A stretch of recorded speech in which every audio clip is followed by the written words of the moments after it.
Pelo sinal da Santa Cruz, livrai-nos Deus nosso Senhor dos nossos inimigos. Em nome do Pai, e do Filho e do Espírito Santo. Amém. Do Evangelho segundo Marcos. Naquele tempo, Jesus começou a falar aos sumos sacerdotes, mestres da lei e anciãos, usando parábolas. Um homem plantou uma vinha, cercou-a, fez um lagar e construiu uma torre de guarda. Depois arrendou a vinha a alguns agricultores e viajou para longe.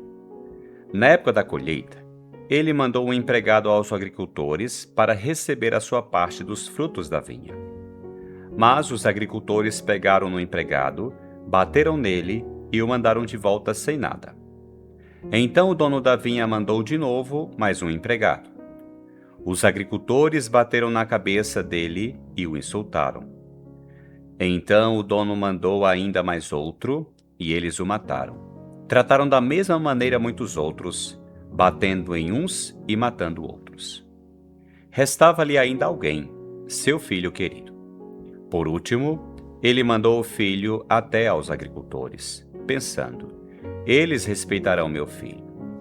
Mas aqueles agricultores disseram uns aos outros: esse é o herdeiro, vamos matá-lo e a herança será nossa. Então agarraram o filho, o mataram e o jogaram fora da vinha. Que fará o dono da vinha? Ele virá, destruirá os agricultores e entregará a vinha a outros. Por acaso não lestes na Escritura: a pedra que os construtores deixaram de lado tornou-se a pedra mais importante.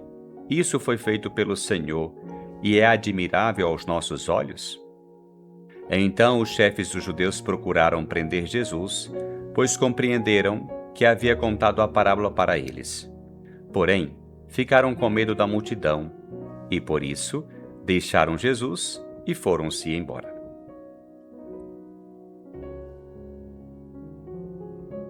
O Evangelho de hoje nos apresenta a chamada parábola dos agricultores assassinos.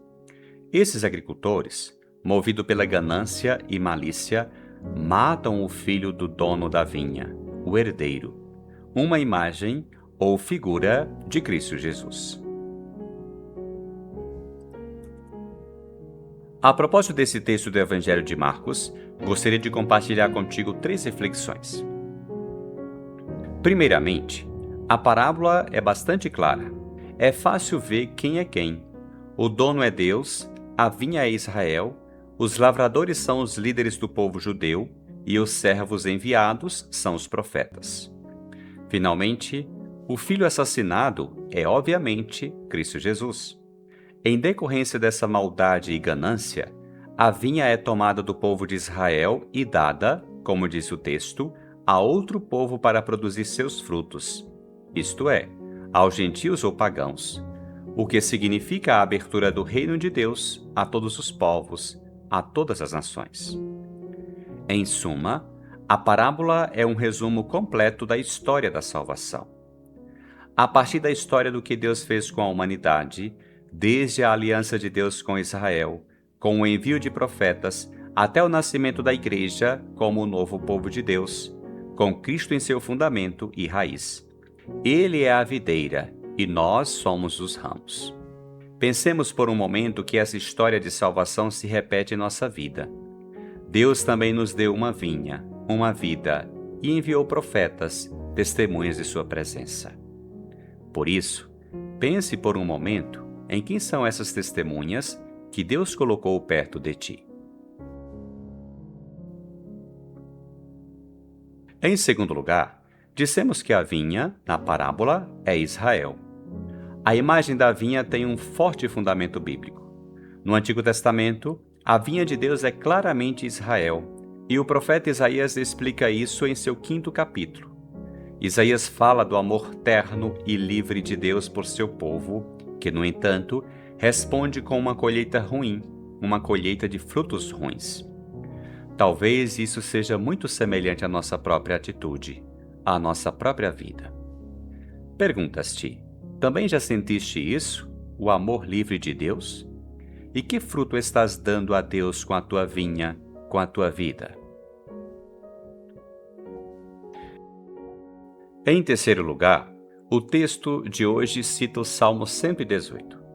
A pedra que os construtores deixaram de lado tornou-se a pedra mais importante.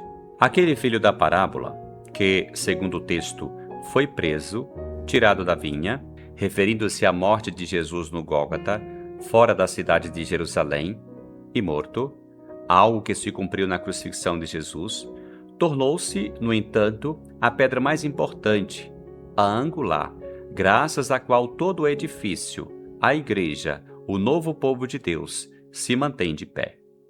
Cristo é o fundamento, a chave de tudo o que Deus fez pela humanidade. Ele é o Messias esperado, o Salvador. A primeira carta de Pedro afirma isso de forma muito bonita, que Cristo é a pedra viva, rejeitada pelos homens, mas escolhida por Deus e é preciosa para Ele. E que cada um de nós, como pedra viva, também entra na construção dessa casa espiritual. Pergunte a ti mesmo: tens Cristo como a pedra angular, a chave e o centro da tua vida? Como tu, como pedra viva, podes ajudar esse edifício espiritual do povo de Deus a crescer? Que este Evangelho te conduza a abraçar o dom da vida, trabalhando com humildade e a serviço de Deus e dos teus irmãos e irmãs, produzindo frutos de fé, esperança e caridade. Que o Senhor te abençoe, te livre de todo mal e te conduza à vida eterna. Amém.